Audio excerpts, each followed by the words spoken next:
This is going to be quite the topic because the next award goes to Match of the Year. The award doesn't go to it, but we have different matches that are going to get the hypothetical trophy that we don't actually have. Keep shoveling. You got but this. It's going to be in there somewhere. So we have 14 matches to talk about. So let's not waste any time. Ryan, what are the matches? For the biggest doozy of a category, Match of the Year, the nominees are Nakamura versus Sami Zayn at NXT TakeOver Dallas, TJ Perkins versus Kota Ibushi in the CWC semifinals, Kota Ibushi versus the Brian Kendrick in the CWC third round, John Cena versus AJ Styles at SummerSlam, AJ Styles versus Roman Reigns at Extreme Rules, Triple H versus Dean Ambrose at Roadblock, the first Roadblock, Kevin Owens versus Seth Rollins, Hell in a Cell, the Fatal 4-Way IC title match at Extreme Rules, Dolph Ziggler versus The Miz at No Mercy, American Alpha versus The Revival at TakeOver The End, Sami Zayn versus Kevin Owens at Battleground, The Revival versus DIY at NXT TakeOver Toronto, Kota Ibushi versus Cedric Alexander in the CWC second round, and Team Raw versus Team SmackDown, the men's Survivor Series match at Survivor Series. Some good matches on this list. Almost too many. Real good matches. So up until this point, we've been having a conversation about considerations for crossing matches off. But if we do that, we may be having a 3-hour conversation right now. So instead, let's switch things up a little bit. What are the matches that you think absolutely should be in a top 5? We're going to end up with 3 matches for 2016 here in Byte That. But what are some of the 5 matches? You don't have to name 5 right now. Just bring up at least one. Like right now, I'm actually going to start. I think that the match of The Revival versus DIY at TakeOver Toronto is in my top 5. So that's one match that I'm willing to fight to the death. Not literally, but almost. It may get to literally. We don't know where this is going to go, but a match that I would put on this as a lock is the Team Raw versus Team SmackDown Survivor Series match. So am I just picking a lock, or should I pick a top 5? No, pick at least one match that you're willing to fight right now, and then we'll keep doing this until we're done. I'm willing to fight that I don't want to see go away. I would probably have to put Sami Zayn versus Kevin Owens at Battleground. Okay, I can also get behind that. Okay, so let's do a second round of this now, and see. I want to get an idea of what is our favorite match type, or what is our favorite kind of match, because when you really talk about favorite match, like what is it? Is it the literal moves that you have in a match? Because some of these matches, like in the Cruiserweight Classic, we have a lot of them, but there's no context. Like the whole story is, I want to win a tournament. But then you have matches like Sami Zayn versus Kevin Owens, where it's a story about friendship. And then you have Sami Zayn versus Shinsuke Nakamura, where that match is about the farewell match.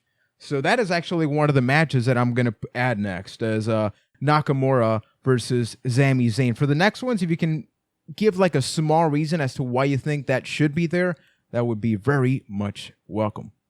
Well, I'll give you that. So one of the things I look for in a solid match is the storytelling in the match, whatever that story may be. Like you mentioned, Sami Zayn Nakamura, whether like this is a unknown quantity taking on the guy, and it's just 2 gladiators going at it. Does it create emotion? Do you feel it? Or is it just, hey, it's cool move after cool move, and it all kind of falls flat in the end, which I do not think happened in that match, but that is how some of those matches go. And the more powerful the story, the better the match, in my opinion. And that's why I think the Brian Kendrick versus Kota Ibushi from the Cruiserweight Classic should stay, because in my opinion, this is storytelling done perfectly in wrestling. The story of Brian Kendrick being this older heel that's going up against one of the best in the world, and he can't out-wrestle Kota Ibushi, and he knows this going into that match. So he is going to do every trick in the book, some we haven't even seen before, to try and beat Ibushi. And as the match goes on, he realizes that that's not going to work, so he changes up his game plan. And I think that match turned out perfectly, so I will fight that one to the death. No, I mean, I agree that is a great match. I love the innovation in the offense from Kendrick in that match. He does that neck breaker over like the turnbuckle thing. I don't even know what the heck that's called. It's like a brace or something. Yeah. It's awesome. But yeah, that is just such a different type of match that you really don't see. There's so many paint by numbers WWE matches we see on Raw and SmackDown every week that I love to see that kind of next level storytelling of a match. So we kind of have an agreement. Are you voting for Ibushi and Brian Kendrick to stay or definitely be considered then? I definitely have it on the consideration. Okay. If we're looking at other CWC matches, I would have to say that TJ Perkins versus Kota Ibushi was a match I enjoyed more personally. I'm not trying to take anything away from Ibushi versus Kendrick, and I'm not also saying that both couldn't be on the list either. But I think that was another match. I mean, it was just amazing. And so I would fight for that one as well. All right. So I'm starting to see a little problem here where it sounds like we're just going to go through all of them and give a case why they should all stay. I think eventually we're going to have to make a hard cut here. I want to go to like the middle of this list. We have like 6, 7, 8, 9. So a match like Triple H versus Dean Ambrose at Roadblock. Yeah, the first Roadblock. We got to always clarify that. Yeah. Was a really good match because they did an excellent job of building Dean Ambrose as this top superstar. And up until that point, we were concerned, oh, he's just going to be the transitional guy. But we saw him win the Shield Triple Threat. Like he was able to stay at that level. But at least at some point, we got to start being selfish with this list, right? It's easy to go, well, the WWE Universe is probably going to vote for this one. But I most of the matches that I cared about this year are not for main roster. With the exception of Team Raw versus Team SmackDown, I'm willing to agree with that. So I think that's one that we can definitely put in the top 5 or top 3 right now. I would remove most of the WWE matches. Is there any WWE match like maybe Ziggler versus The Miz? We talked about that match from No Mercy, how that match had a stipulation that we almost wanted Ziggler to retire. The match itself was good. The storytelling was good. Yeah, we didn't love the conclusion, but it was solid. And I think you just kind of said it there yourself. The match itself was good. Not great, good. And I think that's just one of those things where it won't make the cut just because there is flaws in it. We are picking apart some of the best things that happened this year. It's got to get to a point where we get a little nitpicky. And if I had to fight for one WWE match aside from the Survivor Series one I mentioned earlier, this wouldn't be the one I fight for. I would fight for Sami Zayn versus Kevin Owens above this one because that match, much like the Brian Kendrick Kota Ibushi one, just had a great story. It's two friends that are just there or former friends that are there to just beat the piss out of each other, and boy, did they nail that mark. So I honestly think we cut Dolph Ziggler versus The Miz. Yeah, I'm all for that. I'm also for cutting Kevin Owens versus Seth Rollins in Hell in a Cell. I thought it was a good match, and it was the best of the Hell in a Cell matches on that show. But I don't think it's not match of the year quality. It was a good match, but it was not match of the year. Yeah, I can get behind that. So we already have a couple of matches. So let me break down the ones that we have mentioned and see if there's anything that we should add. We have Nakamura versus Sami Zayn, TJ Perkins versus Kota Ibushi, Kota Ibushi versus the Brian Kendrick. So Kota Ibushi, he's awesome. Like, he's in more than one match here. Nobody can disclaim or nobody can fight that. Sami Zayn versus Kevin Owens, Revival versus DIY, Kota Ibushi versus Cedric Alexander, and then Team Raw versus Team SmackDown. Is there something that is not on the list that I just brought up that we should contemplate adding, or is that the list that we battle to the death with? The only one that I think deserves a little more consideration is John Cena versus AJ Styles at SummerSlam, because that was a great match. It was a very good John Cena match, and AJ Styles just brought it that night. And that's even excluding the part about AJ Styles beating John Cena clean, which is like a crazy finish in itself, but both of them just brought it that night, and it was like this perfect storm of two people that are the best in the world. It would be kind of a shame to not have AJ Styles somewhere on this list. I also really liked Roman Reigns versus AJ Styles. That's what I was thinking about.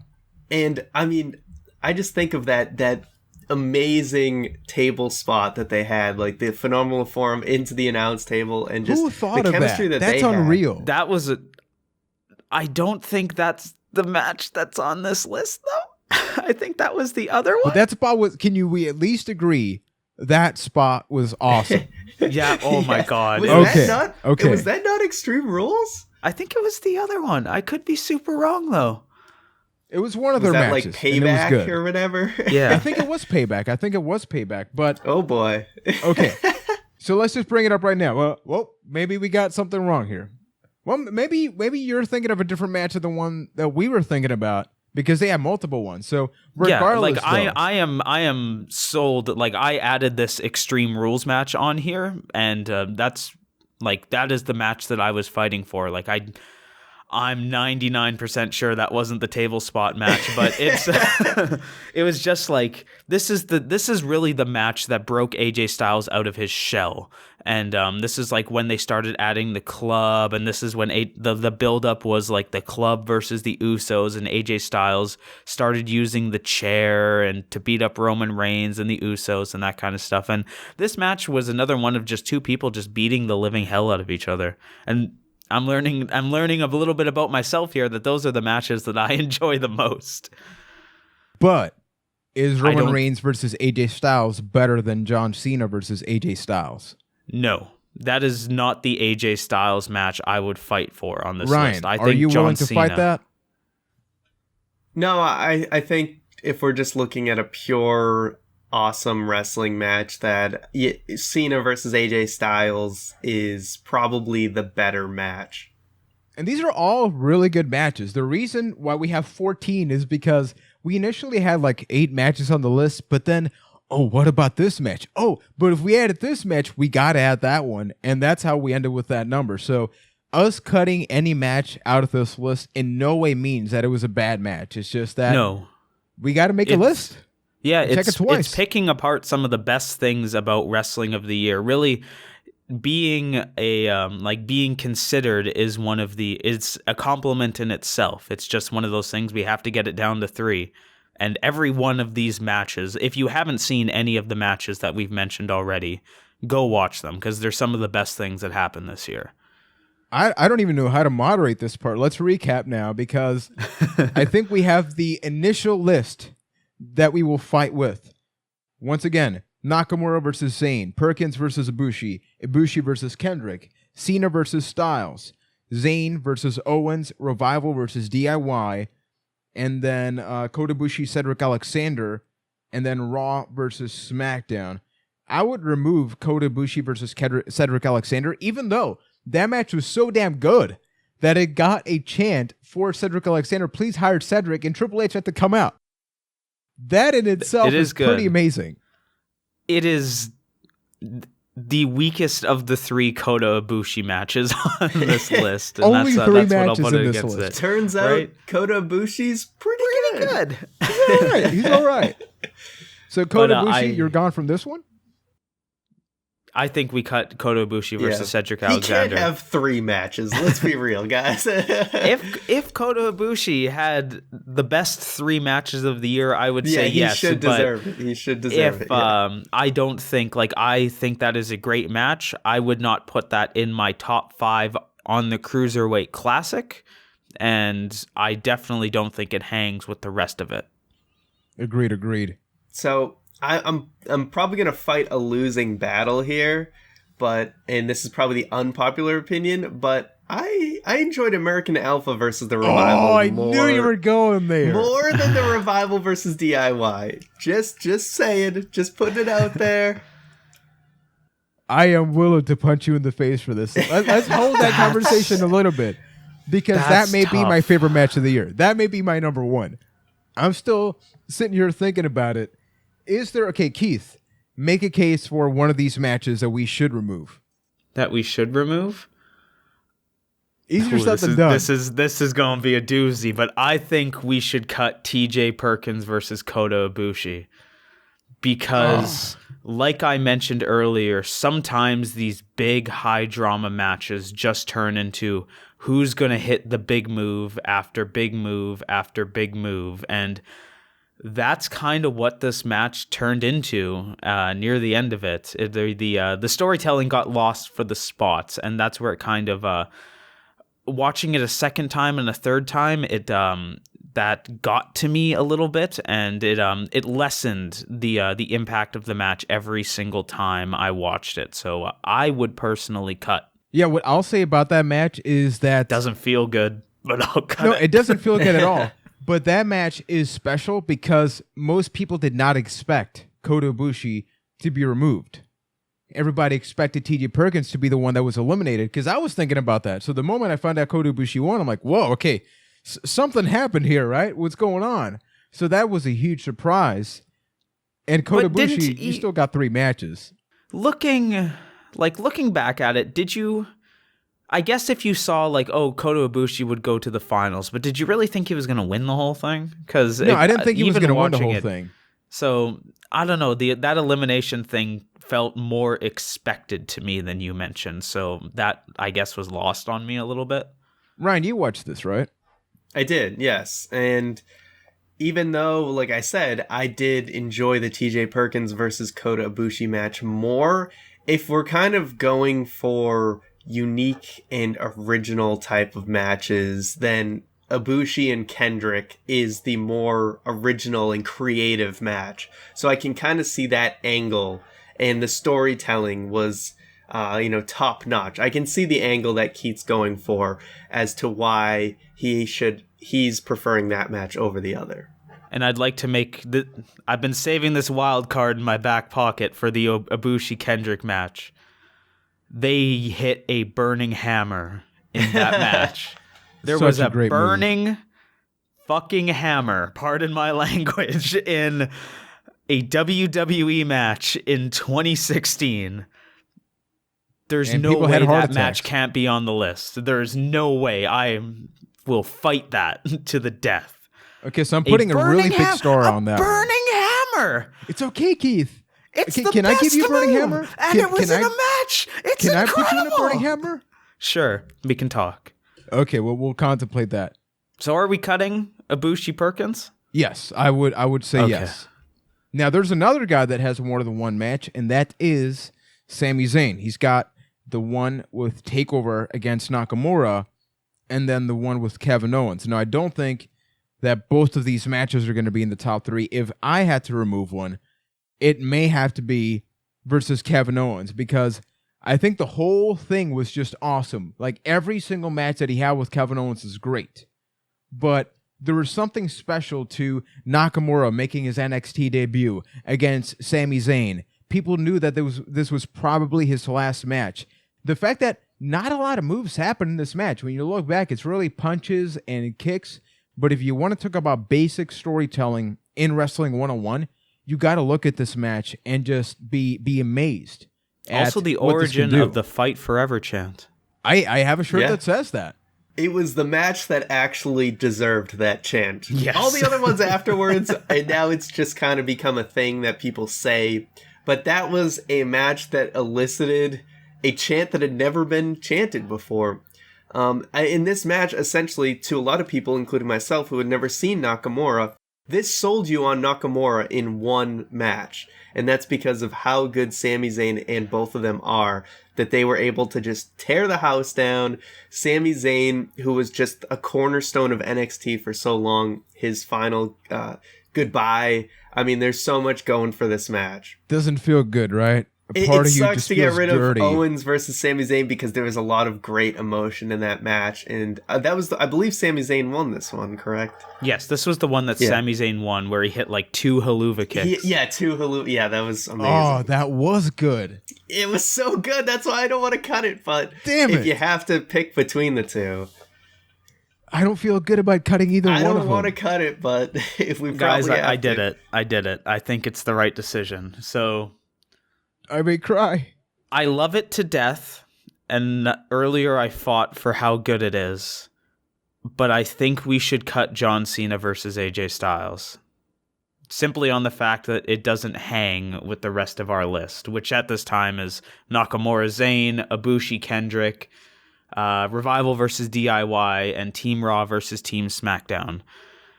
Those are all really good matches, and I think they're all better than John Cena versus AJ Styles, and I think it should get cut.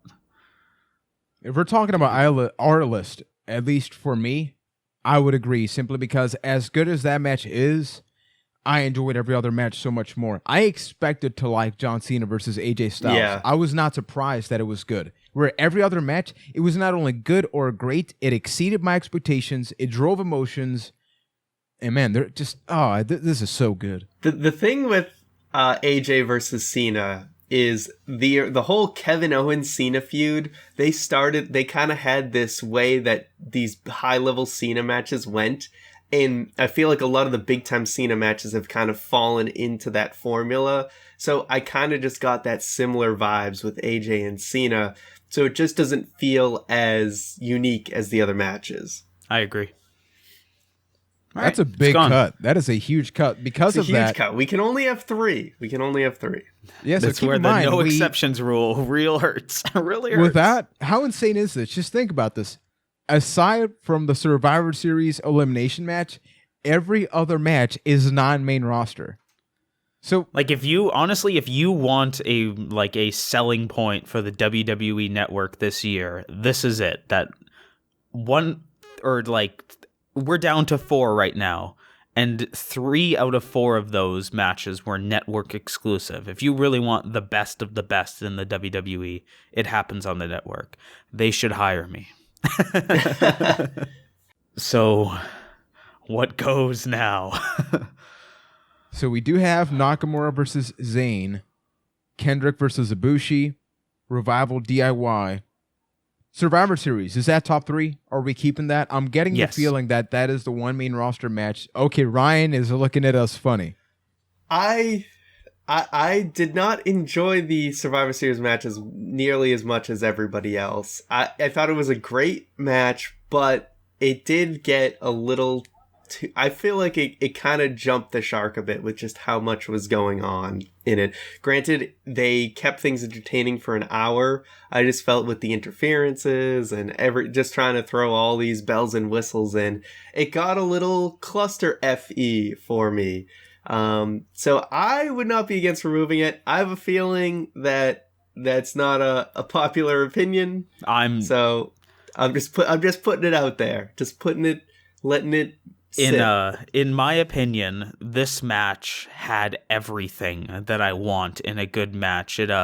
I think the biggest success of this match is everybody came out of it looking good, which is something that never happens in the WWE. There was 9 of the top stars in the WWE eliminated, and every single one of them looked good coming out of that match, and that it deserves all the credit in the world for that. And every elimination felt important, and it felt different. Like, how often in these elimination matches do we just get this string of like boom, boom, boom, boom, now everybody's gone? That didn't happen in this match, and yeah, it just all felt important. Even and one of my favorite things of the year happened in this match with James Ellsworth getting thrown off of the stage. It was so good, but I don't know. I can't. I'm Let's not shove that to the yet. side. Yeah, I'm willing to have the argument, but at the same time, that is like a number 3 for me. Yeah,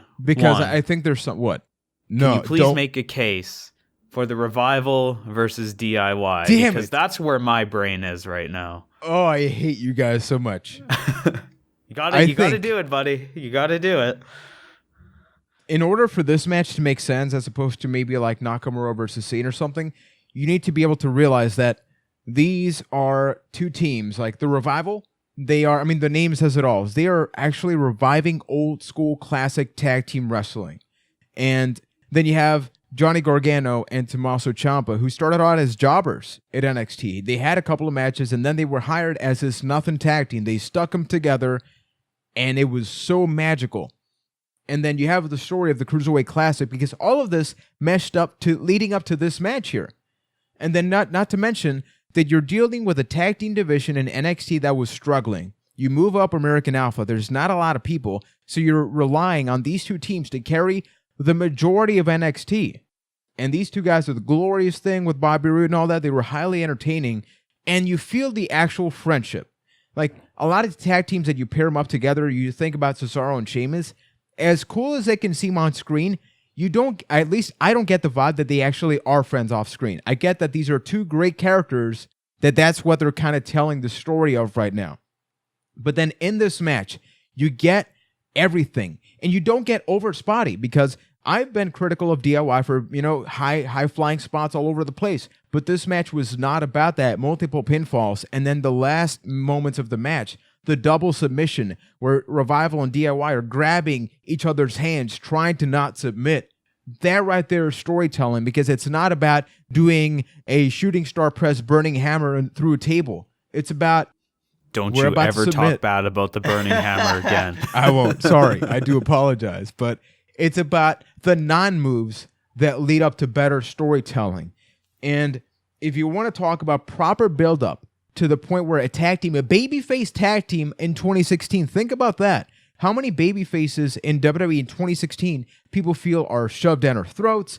Oh no, this is the next people they want to move on up. This felt natural. It felt like the actual audience. If it wasn't for us, if it wasn't for everybody that supported DIY, this would not have even been an option, and we may have seen like the Authors of Pain or another tag team, or maybe even TM61 in this spot, but we got DIY. So that's why I feel so strongly about this match. And one thing I will give this match as well. Yeah, I think you made a pretty good case. No, I'm kidding. One thing I really enjoyed about this match as well is in 2 out of 3 falls matches, a lot of the time, there always feels like kind of a throwaway fall. Like, oh, they wouldn't lose to this normally, but I guess because it's a 2 out of 3 falls match, I guess that pinned them. But that didn't happen with this match. Like, every fall had importance. And then, yeah, that last double submission thing was freaking awesome. It's not something you see every day. So, yeah, you made a real good case. I mean, the Revival is basically the best tag team going right now. Yeah, and right? That's why I'm like this. I'm totally for this match over the Survivor Series match. I'm not going to win that fight, but there you go. So honestly, what you're saying is that it can stay here right now? I think it can stay. Personally, at this moment, I feel that we cut Nakamura versus Sami Zayn. As crazy as that sounds. Just to make sure we are aware of what that cut implies. We remove that, and we're left with the Survivor Series match, Revival versus DIY, and then Kota Ibushi versus Brian Kendrick. Yes. Do we feel comfortable with that list? Mm-hmm. My just to give a little quick case, because there might be somebody screaming at their headphones or car stereo right now for what I just said. Earlier, I mentioned that a lot of the times matches that I don't like go down to like, oh, hey, here's big move after big move after big move. That kind of happened in Sami Zayn versus Nakamura, where a lot of it was, yes, they're feeling each other out, they're beating the crap out of each other, but at the end of the match, it did turn into that, oh, Nakamura hits a big move, 2.99, Sami Zayn kicked out. Then Zayn does the same thing. It kind of broke down into that. And then as somebody that hadn't really watched Nakamura before, I was insanely underwhelmed by the Kinshasa. No pun intended. I don't like that move at all. And so I guess that hurt it a little bit for me. And at this point, I consider those others 3 to be far superior matches. Up to you, man. Pressure's on, Ryan. I don't want to cut it, but I feel like this entire category, I'm just losing at every corner. If you didn't have to cut that, why? Like, what would you cut? Like, I'm assuming you're going to say the men's Survivor Series match. It just didn't do the same thing. And you know what? This is the thing about Match of the Year. When you have 3 people with their own opinions, with so many matches that happen a year, we're never gonna completely agree on everything, and everybody has different things that make a match good for them. Okay, Ryan. So there's probably a ton of people listening to this right now that think we're just totally off the mark, and there's matches on here that we didn't even name, or we cut something unceremoniously that they love. So we're gonna have a weird top 3 because we're trying to compromise. Because it's our list, we got to be really honest about that. That's the great thing, the fact that there's diversity in matches. We don't have like a lot of the women's matches this year. We actually didn't put any of them because that's why we got to be really sincere. Because we're sexist. No, we're not. No, but real talk, these are the matches that we cared about the most this year. Yeah. To your point, think about a couple of years ago when we gave the Survivor Series 5-on-5, like Team Authority versus Team Cena match of the year, because there wasn't even anything close. It was a very easy decision. But this year, I feel like more than most, it's a real tough one. There's been such good match quality. Yeah, this at least we can say that we have so many to pick from. That's a good thing. Okay, but question, Ryan. Between Nakamura Zayn and Kota Ibushi versus Brian Kendrick, if you had to cut one of those two, which one would you cut? I would probably cut Nakamura versus Zayn. Well, I think that's it then. Ooh, okay. There it is. This pen right now. I'll list my top 3, and then you guys can go butcher it. So, number 3, I do the Survivor Series match. Number 2, Revival versus DIY. Number 1, Ibushi versus Kendrick. I 100% agree with that. Actually, wow. I think that is the order. I would maybe change to Survivor Series to number 2, but I'm willing to concede. Ryan, you've taken a lot of hits, man. I am willing to concede for this. Yeah, I'm looking forward to the next category. I feel good that the Survivor Series match got on there, and I'm willing to just stop there. Holy crap, though. I did not expect that when we put Kota Ibushi versus Brian Kendrick on this list, that it would be number 1. I know I didn't talk about it so much because honestly, you sold it. Keith, like you'd made an excellent case for it. And I think that there's something to when they announced the Cruiserweight Classic, you bring back Brian Kendrick and everybody's thinking, it's kind of weird. Like there's a lot how of much other of a more talented guys. How much of a non-thought was the Brian Kendrick going into the Cruiserweight Classic compared to where he ended? It's really impressive. And he was the only guy that really had a character to him.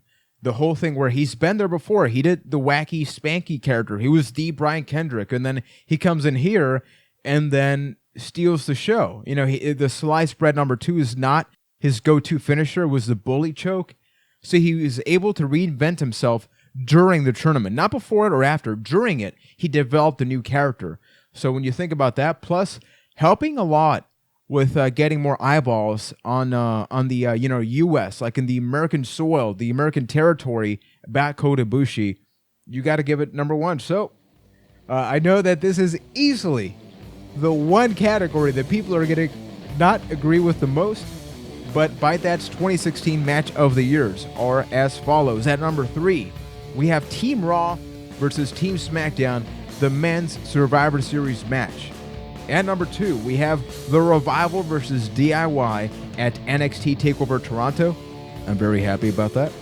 And at number 1, from the Cruiserweight Classic, our match of the year goes to Kota Ibushi versus the Brian Kendrick. Easily my favorite match of the year. The rumors are true, and there is a bit of a battle in the next category, which is the Breakout Star of the Year. So click on, grab some popcorn, and have some fun.